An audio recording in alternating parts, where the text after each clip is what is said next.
Madame, Messieurs, bonjour. Vous êtes les milliers en train de regarder Web Info Télévision. Bienvenue à regarder cette nouvelle production de décryptage des informations que nous vous produisons tous les jours. Vous le savez peut-être, les États-Unis appellent les Rwandais à retirer ses troupes du sol congolais. Voilà la thématique d'aujourd'hui qui va nous réunir cet avant-midi avec notre consultant en matière de défense et sécurité.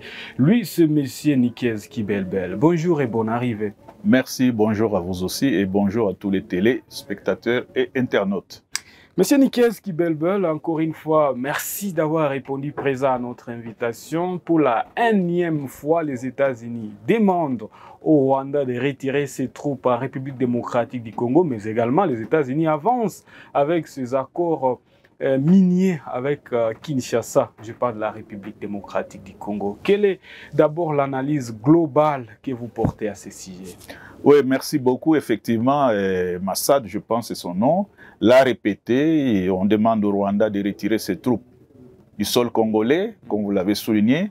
L'analyse globale, c'est que c'est une compréhension réaliste, approfondie de la crise dans la sous-région des Grands Lacs.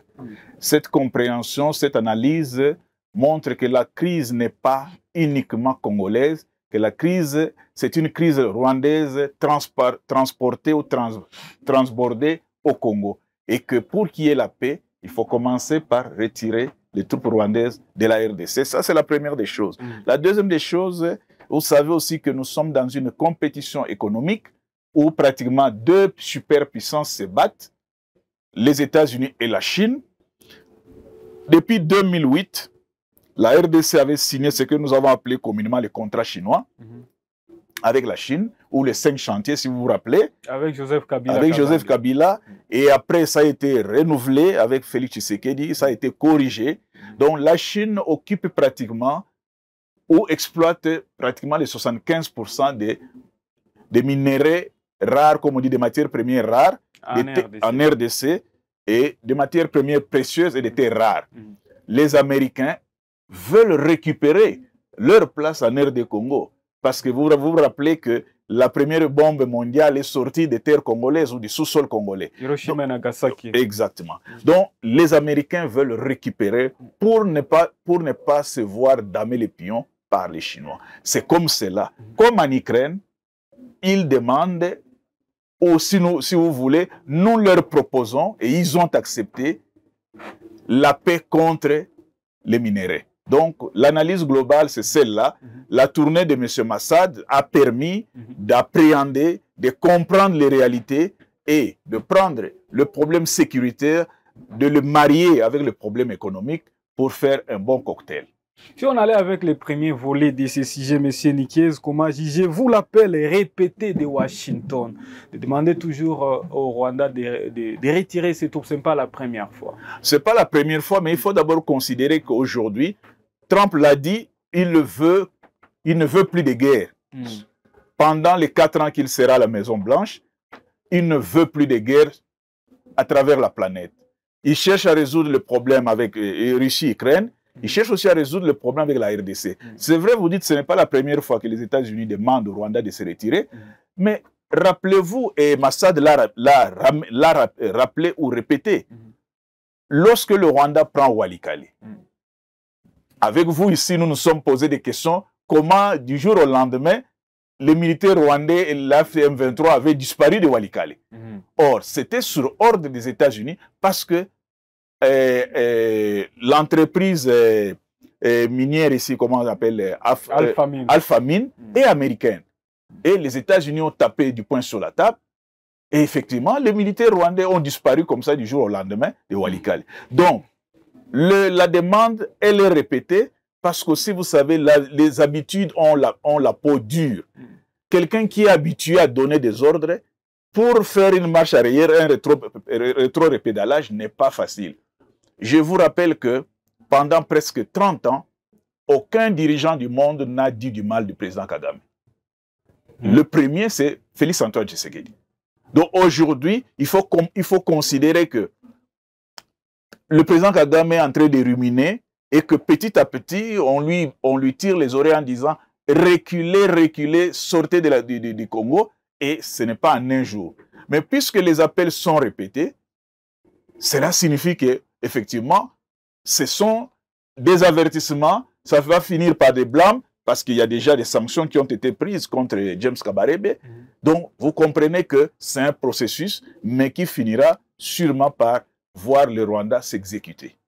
Alors, est-ce qu'on peut dire que comme les États-Unis répètent cet appel au Rwanda, donc les États-Unis n'ont pas la force, donc leur mot n'a pas la force? Les États-Unis ont toute la force de les contraindre. Et je viens de vous donner l'exemple avec Alpha Mine, avec Walikale. Parce que la prise de Walikale, le média périphérique, vous appelez ça les médias internationaux, avait directement annoncé la prise de Kisangani. Mais depuis, personne n'en parle. Parce qu'effectivement, les États-Unis ont tapé du poing sur la table. C'est-à-dire que ce sont des... Vous savez, Kagame a été et est toujours l'un comment je peux dire, des alliés de Washington, des alliés des anglo-saxons. Un allié, on les lâche pas comme cela. On commence par des avertissements, des blâmes, ainsi de suite. Nous pouvons prendre ce qui s'est passé avec le Zaïre de Mobutu.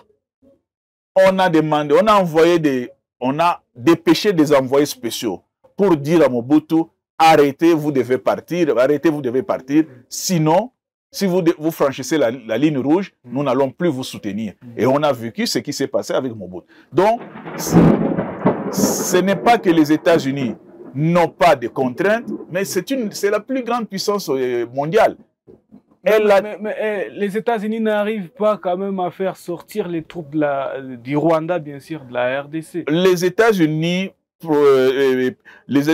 préfèrent cette situation parce qu'il y a des médiateurs. Ils disent, allez-y doucement, que le Rwanda comprenne. S'il ne comprend pas, à la fin de compte, nous allons agir. Donc, ça se passe comme cela. On ne peut pas arriver, du coup, on dit, bon, écoutez, si vous ne faites pas ça, non. Parce que même dans le processus de sanctions est graduel. Vous ne pouvez pas prendre la dernière sanction, parce que si elle n'est pas appliquée, vous devenez pratiquement moins efficace. Les sanctions sont toujours graduelles. Même à l'école, l'élève qui parle, l'enseignant lui demande de se mettre debout. Après, le lendemain, il lui demande, et le met en l'air, et puis ainsi de suite. Finalement, on arrive à la convocation des parents. Et si ça ne change pas, on renvoie l'élève. Donc, les sanctions, pédagogiquement, les sanctions doivent être graduelles. Ça doit monter, crescendo, comme on dit, jusqu'à toucher pratiquement là où ça doit faire très très mal. Donc, le peuple congolais doit faire confiance aux États-Unis d'Amérique pour mettre fin à la crise dans l'Est de la RDC. Le peuple congolais doit faire confiance à son gouvernement qui a proposé aux Américains, parce que c'est un problème de diplomatie. Vous savez, Patrick Mouyaya a l'habitude de répéter que la République démocratique du Congo est sur tous les fronts. Vous voyez là, nous sommes sur un front diplomatique et économique. Ce n'est pas le front militaire. Donc, le peuple congolais, dans son ensemble, doit créer des mécanismes pour que le front diplomatique et économique puisse marcher, c'est-à-dire que les États-Unis puissent effectivement prendre en compte les desiderata du peuple congolais et arriver à cette solution qui est, comme nous l'avons dit, qui conjugue avec la résolution 2773, c'est-à-dire le retrait des troupes rwandaises de la RDC, l'arrêt du soutien du Rwanda au M23 et finalement les dialogues qui peut arriver après. Que doit perdre la République démocratique du Congo d'échanger les contrats miniers des Chinois vers les États-Unis ou bien que doit gagner la République démocratique? Alors, il y a deux approches ou une différence d'approche. Les Chinois font l'économie sans la politique. Ou si vous voulez, non, pas sans la politique parce que ça va de pair, mais sans la sécurité. Les Chinois, ils viennent, ils prennent. Ils sont respectueux des accords signés. Les Chinois n'envoient jamais leurs troupes dans des pays où ils sont en relation bilatérale pour protéger. Donc, l'aspect sécuritaire pour les Chinois, ça leur dit absolument rien. Ils viennent, ils puisent. Par contre, les Américains, ils ajoutent l'aspect sécuritaire. Et c'est ça, le Congo a besoin de la sécurité. Pendant 30 ans, le Congo est déstabilisé, il est dans l'instabilité, il est dans l'insécurité. Alors, il trouve que la Chine ne peut pas l'aider sur ce point-là. alors il va vers les Américains. Mais vous savez, on réussit quand c'est gagnant-gagnant. Qu'est-ce que nous gagnons auprès des Américains? Nous gagnons la sécurité. Ah bon? Ah oui. Les États-Unis vont venir nous sécuriser. Parce que les États-Unis posent comme préalable la fin ou la cessation des hostilités et donc le retrait du Rwanda de la RDC. Donc si le Rwanda refuse de se retirer, les troupes américaines vont descendre en RDC. Nous n'irons pas jusque-là parce qu'officiellement, les troupes américaines, depuis la Somalie, depuis les fiascos de la Somalie, les troupes américaines officiellement n'interviennent pas dans des guerres, dans des pays étrangers. Ils peuvent utiliser d'autres choses. Mais le Rwanda ne pourra pas résister aux États-Unis. Il y a des sanctions. Même la Grande-Bretagne, qui était vraiment le chouchou du Rwanda, a pris des sanctions. Donc le problème, pour revenir à votre question, l'aspect sécuritaire intéresse les Congolais. Donc du côté des États-Unis, nous gagnons l'aspect sécuritaire.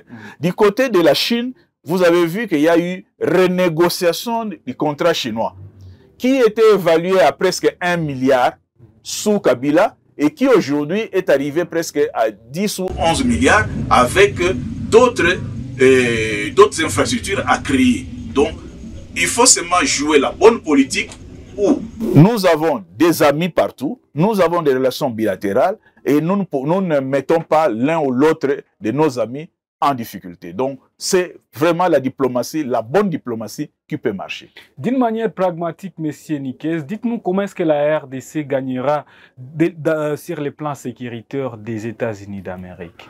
D'abord, si réellement, et nous le souhaitons, si le Rwanda arrive à retirer ses troupes, c'est-à-dire, en termes simples, si on résout le problème sécuritaire à l'Est, le gouvernement récupère Goma, Bukavu et la gestion du territoire national, c'est-à-dire l'intégrité territoriale, nous aurons gagné. Et cela, ça se fera juste par intimidation, retirez-vous, ou bien... Bon, vous appelez ça intimidation, mais on appelle ça pression. C'est par pression. Pression et sanction. Donc... Pourquoi le Rwanda doit avoir peur des États-Unis? Ah, mais parce que le Rwanda ne vit que des aides. Comment ça? Mais la fonction publique au Rwanda, les fonctionnaires sont payés par des aides. Le Rwanda produit quoi? Le Rwanda ne produit pratiquement pas grand-chose à part l'été. Le Rwanda vit de l'aide, il vit du tourisme et ainsi de suite. Nous avons fait pression qui n'a pas abouti malheureusement sur le football par exemple, visite ou visite Rwanda. Bon, imaginez que nous réussissions Paris Saint-Germain, Arsenal et puis Bayern de Munich retire cela, c'est un manque à gagner. Vous comprenez? Donc, le Rwanda ne peut pas vivre sans aide extérieure. Surtout des États-Unis. Et surtout des États-Unis et de la Grande-Bretagne. Ce qui fait que le Rwanda va effectivement... Et puis, il y a beaucoup de sanctions. Vous savez, dernièrement, vous avez appris que la France remettait sur la table le dossier de l'assassinat ou du crash qui a conduit à l'assassinat du président Habyarimana, de son homologue burundais. Ça, ce sont des leviers de pression. Ce sont des leviers de pression. Alors, donc, bref, nous disons ceci, que nous gagnerons économiquement si, du point de vue sécurité, le pays est calme. Parce qu'il y aura des emplois, les privés, parce que ce sont des relations, des entreprises privées qui vont, en travaillant les minéraux, ils vont créer de l'emploi. Ils vont donner de l'emploi aux Congolais et à ce moment-là, il y aura des développements. Alors, M. Nikezo, le M23 AFC se réclame être congolais. Mais alors, la pression va vers les Rwandais. Comment est-ce que vous analysez ce pléonasme? Le M23, c'est vrai, c'est de son droit de se réclamer 100% congolais. Mais vous savez, il y a 1001 façons de le prouver. Vous avez acheté les armes chez qui? Vous avez acheté les armes comme pays ou comme groupe rebelle ou comme rébellion. Donc, au niveau simplement de l'acquisition des armes, on peut faire la traçabilité pour savoir si les armes ont été achetées par le M23 ou par le Rwanda. Ça, c'est de 1. De 2, les experts des Nations Unies, ils le disent, il y a des drones aujourd'hui modernes, il y a des techniques modernes qui prouvent, qui montrent que plus de 4000 militaires rwandais sont sur le sol congolais. Donc ça, ce sont des évidences. Les Américains, qui sont l'hyperpuissance, la superpuissance, demandent au Rwanda de se battre pour les 12 yeux. C'est-à-dire qu'ils ont des preuves documentées. Donc, le M23 n'existerait pas s'il n'y avait pas de Rwanda. Parce que le M23 est une continuité de l'AFDL, du RCD, du CNDP, du M23 1, du M23 2. Donc, c'est une continuité. Et lorsque vous suivez, par exemple, le ministre des Affaires étrangères du Rwanda ou l'ambassadeur du Rwanda aux Nations Unies, ils vous disent clairement que le Rwanda défend les minorités en voie d'extermination au Congo. Cela signifie qu'il accepte que le Rwanda est au Congo. Donc, il y a, au fait, sur ces points-là, ça ne sert plus à rien de discuter. On peut ne pas nier. Les évidences sont là. La résolution 2773 demande au Rwanda de se retirer du sol congolais, demande au Rwanda d'arrêter le soutien au 23. Maintenant, le M23 qui se déclare à 100% congolais, il y a une réponse. On dit précantonnement, les Congolais iront à Kindu et les étrangers qui sont dans les M23 rentreront chacun dans son pays. Donc, tout le monde sait. Alors, c'est un secret de polichinelle. Le problème, ce n'est plus de discuter si le M23 est congolais ou pas congolais. Il y a un mixage dans le M23.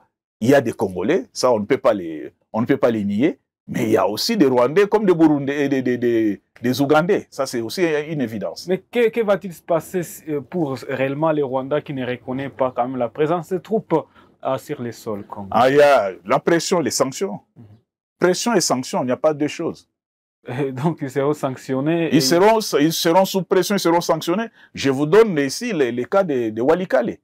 Nous tous, nous posions des questions. Ils sont allés où? Ils n'ont pas disparu dans la nature. Ils n'ont pas disparu, c'est-à-dire ils ne sont pas morts. Mais ils ont reculé parce qu'on leur avait demandé de reculer. Vous avez des preuves? Si mais Massad l'a répété encore avant-hier et hier, le représentant de Trump. Et jusque-là, le Rwanda n'a pas fait un démenti. Ou même le M23 n'a pas fait de démenti pour dire que non. Nous sommes... Parce qu'il y avait ce cessez-le-feu unilatéral en disant nous nous retirons du Walikale. Le général Sylvain Ekenge a dit pour croire, nous devons, l'AFC M23 doit reculer jusqu'à 100 km à la frontière Masisi-Walikale. Mais le président Paul Kagame n'a pas parlé de retrait. Il a parlé de repositionnement. Avec vous, nous avions essayé d'analyser ce terme repositionnement et retrait. Mais au bout de quelques temps, tout le monde s'est réveillé un matin, il n'y avait plus de soldats rwandais à Walikale. Et on s'est posé des questions. Ils sont allés où? Ils ne sont pas morts tous, ils sont allés où? Mais la réponse, nous l'avons trouvée, nous l'avons eue avec le représentant du président Trump, qui a dit clairement, nous avons demandé au Rwanda de ne pas quitter Walikale parce que Alpha Mine, qui est une entreprise minière américaine, doit fonctionner. Et c'est ce qui s'est passé. Donc, les pressions et les sanctions sont les modes qu'il faut pour contraindre quelqu'un qui a un esprit récalcitrant, pour le contraindre à obéir. C'est au fait la chicotte, au fait. On peut dire que les États-Unis jouent juste pour ses propres intérêts parce qu'il avait demandé au Rwanda de quitter Walikale parce qu'il y a Alpha Mine et ça leur appartient. Et pourquoi il ne pourrait pas demander au M23 de quitter directement sur tous les sols congolais? Mais alors, d'abord, vous devez savoir que l'homme le plus puissant du monde n'est pas Trump. L'homme le plus puissant du monde, c'est les multinationales. Or, Trump fait partie des multinationales. Vous voyez comment le monde est en train de faire trembler le monde. Donc, l'homme le plus puissant, c'est les multinationales. Ce sont les multinationales. Or, Trump est un homme d'affaires. C'est comme cela que, petit à petit, comme je l'ai dit, les sanctions sont graduelles. Et aujourd'hui, ils disent, comme il y a une négociation, comme il y a des voies de négociation, privilégions les voies de négociation qui demandent poliment, si vous acceptez les termes, poliment au Rwanda de se retirer du sol congolais et d'arrêter de soutenir le M23. Donc, ils ont accentué des sanctions ou bien des demandes juste parce que le M23 avait touché directement aux intérêts des États-Unis, qui est donc Alpha Mine. Les M23, en s'approchant d'Alpha Mine, donc de Boussier, merci, de Boussier, Alpha Mine a arrêté. Mais vous savez, ce n'est pas seulement l'hygiène. Vous devez voir et les transports, tout ça, ainsi de suite, qui doivent arriver jusqu'à Goma, donc les minéraux doivent sortir comment s'il y a l'insécurité. Donc, c'est l'appareil sécuritaire qui peut amener, qui doit amener l'économie à tourner. Alors, donc, c'est comme cela que les intérêts américains ayant été touchés, on a ordonné au M23 de sortir. Mais maintenant, dans les accords économiques entre la RDC et les États-Unis, à supposer, je prends un exemple, à supposer que les Américains doivent travailler ici à les coltans, dans les massifs. Mais naturellement, il faut leur laisser les champs libres. À supposer qu'ils veulent travailler le pyrochlore à l'Ouéché et à la frontière Rutshuru-Lubero. Naturellement, il faut... Donc, bref, sortez du territoire congolais pour laisser les entreprises américaines faire les affaires avec le gouvernement congolais. En bref, les États-Unis ne viennent pas nous aider, ils viennent juste pour ses propres intérêts. Mais c'est ça, les États n'ont pas d'amis, ils n'ont que des intérêts. En venant pour leurs propres intérêts, ils nous aident parce que nous avons été incapables d'assurer notre sécurité pendant 30 ans. Et si les États-Unis nous apportent la sécurité, ils nous aident, c'est les gagnants-gagnants, les win-win comme on dit. Ils nous donnent la sécurité, nous leur donnons les minéraux. Pensez-vous que la RDC n'est pas capable de s'assurer elle-même sa sécurité? Mais ça fait 30 ans depuis que Mobutu est parti. Ça fait 30 ans que nous sommes en guerre. Écoutez, si un Congolais vous dit que depuis les 30 ans, il y a telle année, nous avons bien vécu, il ment. Ça, c'est du mensonge. Depuis 30 ans, depuis cette histoire du génocide rwandais, depuis cette histoire de FDLR, hier Interamwe, nous sommes en difficulté. Depuis cette histoire de déplacés, de réfugiés Hutus, de réfugiés rwandais au Congo, nous sommes en difficulté. Regardez Mugunga, il n'y a plus d'arbres. Regardez le parc national de Virunga, il n'y a rien. Donc, nous sommes en difficulté, nous sommes en instabilité. Donc, si un politicien congolais vient vous dire qu'à notre époque c'était bien, il ment. Ça, ce n'est pas la vérité. Nous sommes en difficulté. Du point de vue de notre armée qui n'arrive pas à récupérer les territoires conquis, nous sommes en difficulté sur tous les plans et comme nous disons, nous avons compris, le gouvernement congolais a compris que la seule solution pour revenir, pour avoir la stabilité, il faut faire l'échange minerais et sécurité. Parce que... Plusieurs Congolais, M. Nikez, pensent que c'est le manque de volonté, mais quand même, nous avons une armée parmi les plus meilleures en Afrique et nous avons vraiment un pays de gens intellectuels qui peuvent se sécuriser. Et même... Alors, le monde est créé pour avancer, pour progresser, et ce sont les économies qui progressent. Avec vous ici, nous avons dit ici que ceux qui découvrent le pétrole, ce sont ceux-là qui avancent. Mais regardez autour de nous. L'Union européenne, à travers la France, finance le Rwanda. Parce que le Rwanda protège les blocs gaziers du Mozambique. Les armes qu'ils envoient à l'armée rwandaise, la traçabilité n'est pas établie. L'Union européenne, à travers la France, à travers Total Énergie, finance l'armée ougandaise, forme la brigade de montagne de l'armée ougandaise. Et nous, qui nous forme? Vous comprenez? Donc, aujourd'hui, la sécurité est économique. La guerre qui se déroule entre Trump, donc les États-Unis et la Chine, c'est une guerre économique. Aujourd'hui, Trump a pris des mesures douanières contre la Chine. La Chine a arrêté la commande de Boeing. La guerre est d'abord économique. Toute guerre a un soubassement économique. La politique s'en mêle et puis après, le développement arrive. Donc, la guerre, nous avons besoin de la sécurité, nous avons besoin de la paix pour permettre à toutes ces intelligences congolaises de réfléchir calmement. Regardez comment le Kivu recule, comment Goma a reculé.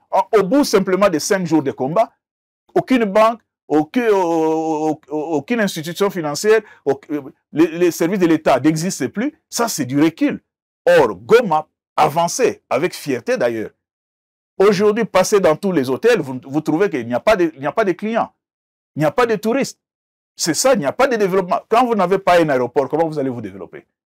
Donc, cet échange-là, minerai contre sécurité, contre stabilité, je pense que ça, c'est une trouvaille qu'on peut dire une trouvaille miraculeuse.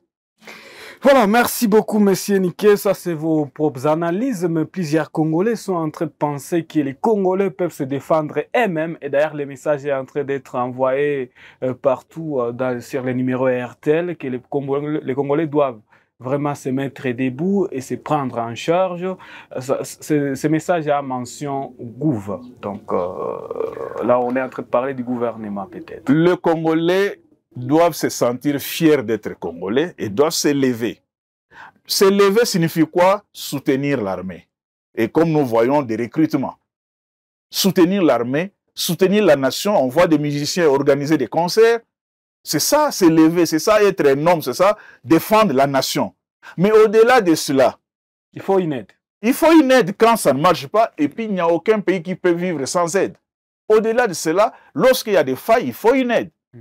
Nous avons besoin de rendre notre armée moderne. Et pour rendre l'armée moderne, il faut des technologies. Il faut des technologies. Si nous n'en avons pas, nous devons chercher ailleurs. Nous devons chercher des formateurs. Nous devons chercher des encadreurs. Nous devons chercher des équipements. Nous ne produisons pas d'avions. Nous ne produisons pas des armes. Donc, nous avons, et ce n'est pas une honte, nous avons besoin de chercher des alliés. Et une guerre se gagne toujours avec des alliés. Avec les alliés. Merci beaucoup. Et donc, notre allié américain sera plus fort, selon vous, Monsieur Nikezo, et nous allons gagner cette guerre. Naturellement, ça c'est d'abord notre vœu. Nous voulons gagner. Mais gagner la guerre signifie quoi? Signifie simplement que nous voulons la stabilité dans notre pays, et cette stabilité sera contagieuse. Ça va prendre le Rwanda, le Burundi et tous les pays qui nous entourent, parce que le peuple congolais n'a pas besoin de faire des guerres. Il a besoin de vivre en paix avec tous ses voisins. Voilà, merci Nikez. Peut-être la dernière question pour mettre fin à cette émission. Peut-on s'attendre à des sanctions ou à un abandon, bien sûr, du soutien du régime rwandais par Washington, je parle des États-Unis? Lorsqu'il y a des sanctions, cela signifie qu'on punit. Mais on peut punir parce qu'on aime. C'est-à-dire, si vous acceptez les sanctions, la punition devient moins dure, c'est-à-dire vous adaptez et puis vous suivez les recommandations. Si vous n'acceptez pas les sanctions, je l'ai dit ici avec un élève, si on appelle les parents, ça ne change pas. On renvoie l'élève de l'école. Donc, voilà ce qui va se passer avec le Rwanda et les États-Unis. Voilà. Madame, Monsieur, nous avons reçu Monsieur Nikezo Kibelbel, qui est notre consultant en matière de défense et sécurité. Nikezo, on est à la fin de cette émission. Qu'est-ce que vous avez à dire? Pas grand-chose à dire, nous avons dit l'essentiel. L'essentiel pour le peuple congolais, c'est entrer dans ce processus de paix et de la stabilisation et du Congo et de la région. Merci beaucoup, Madame, Messieurs, nous avoir regardé jusque-là. Nous vous disons très grand merci. Nous sommes WAB Info Télévision. Je vous fixe un nouveau rendez-vous à très proche.